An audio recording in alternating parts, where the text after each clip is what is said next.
नमस्कार प्यारे बच्चों, तो आपका फिर से स्वागत है। आज जो है वो कक्षा 10 के लिए प्रश्नावली 5.3 का प्रश्न संख्या जो 3 था उसका अपन जो नेक्स्ट पार्ट है 8वां उसको अपन सॉल्व करेंगे। तो इसमें आपका दे रखा है an का मान बच्चों 4 दिया है और d का मान 2 दे दिया।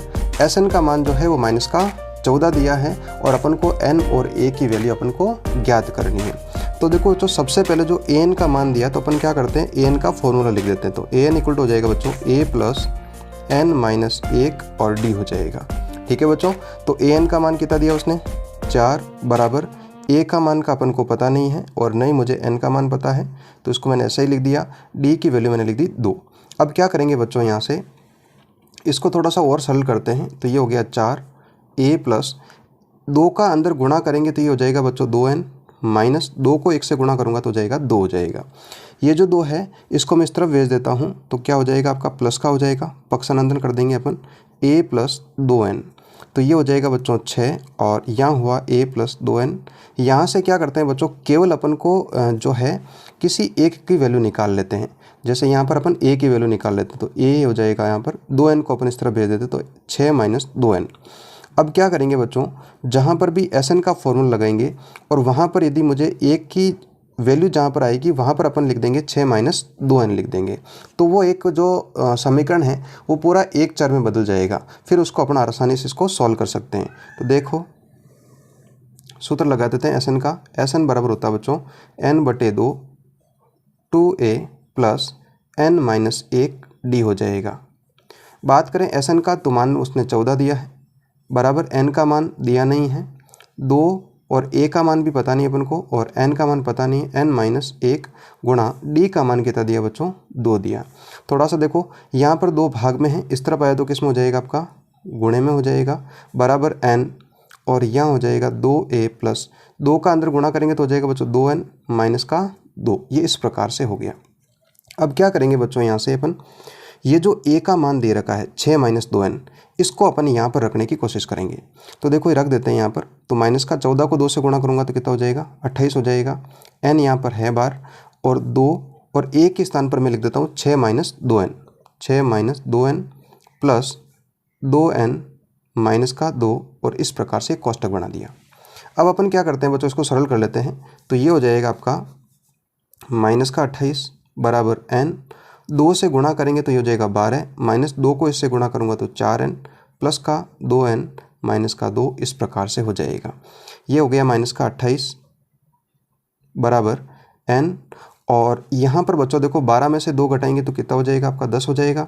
माइनस का 4n और प्लस का 2n अलग अलग चिन्ह तो अपन घटा देते हैं तो कितना शेष रहेगा 2n शेष रहेगा इस प्रकार से। तो अब अपन क्या करते हैं बच्चों, n का अंदर मल्टीप्लाई कर लेते हैं। तो मल्टीप्लाई करेंगे तो क्या हो जाएगा आपका माइनस का 28 बराबर 10n माइनस 2n को n से गुणा करेंगे तो हो जाएगा 2n स्क्वायर हो जाएगा। तो अपने पास में देखो बच्चों यहाँ पर एक द्विघात समीकरण की तरह आ रहा है। तो क्या करते हैं, इस पूरे समीकरण को अपन इस तरफ लेके आ जाते हैं। तो क्या हो जाएगा 2n स्क्वायर इस तरफ आएगा तो किसका हो जाएगा प्लस का हो जाएगा 2n स्क्वायर। 10n प्लस का है तो इधर आया तो आपका माइनस का हो जाएगा और ये माइनस का 28 बराबर क्या हो जाएगा 0 हो जाएगा। यहाँ से अपने पास में कुछ कॉमन आ जाएगा, 2 कॉमन निकाल देते हैं तो ये हो जाएगा पीछे n square minus 5n minus का 14 बराबर क्या हो जाएगा 0 हो जाएगा। 2 यहाँ पर गुणा में है उस तरफ भेज दूंगा तो 0/2 बच्चों 0 हो जाएगा। तो अपने पास में पीछे बचा n स्क्वायर माइनस 5n और माइनस का 14। अब इसके फैक्टर करने हैं बच्चों, जो अपने चौथी प्रश्नावली में बहुत अच्छे से सीखा था। क्या करेंगे, 14 को n स्क्वायर के गुणांक से गुणा करेंगे। तो n स्क्वायर का गुणांक यहाँ पर क्या है 1 है।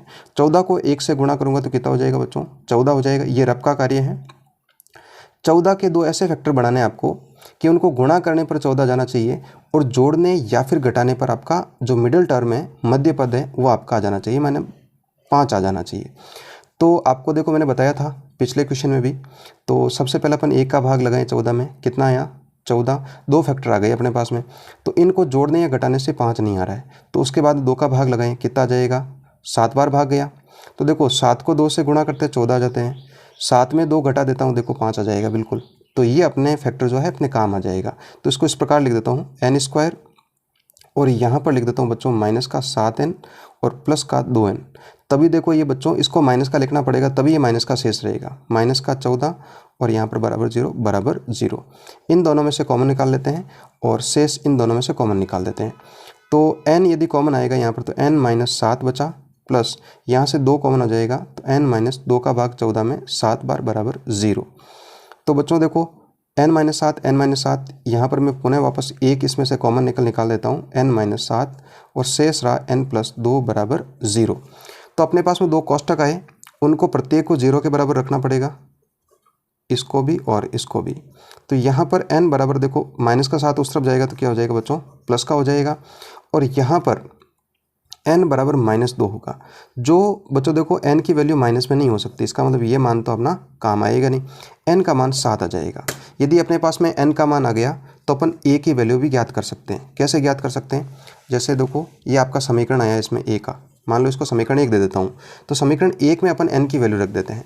तो समीकरण 1 में इस प्रकार लिख देता हूँ, समीकरण 1 से, तो समीकरण 1 था बच्चों 6 माइनस आपका था 2n बराबर a, 6 माइनस 2n बराबर a। 6 माइनस 2 को n का मान कितना बच्चों 7 है, बराबर a है।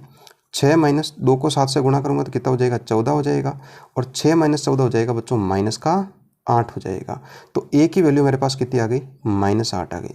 तो इस प्रकार से बच्चों ये क्वेश्चन आपको सॉल्व करना है। थोड़ा सा लेंथी क्वेश्चन है, फिर भी आप इसको सॉल्व कर सकते हो यदि आपके कंसेप्ट अच्छे हैं, प्रत्येक क्वेश्चन को आप बहुत अच्छे से कर रहे हो तो ये क्वेश्चन आसानी से हो जाएंगे।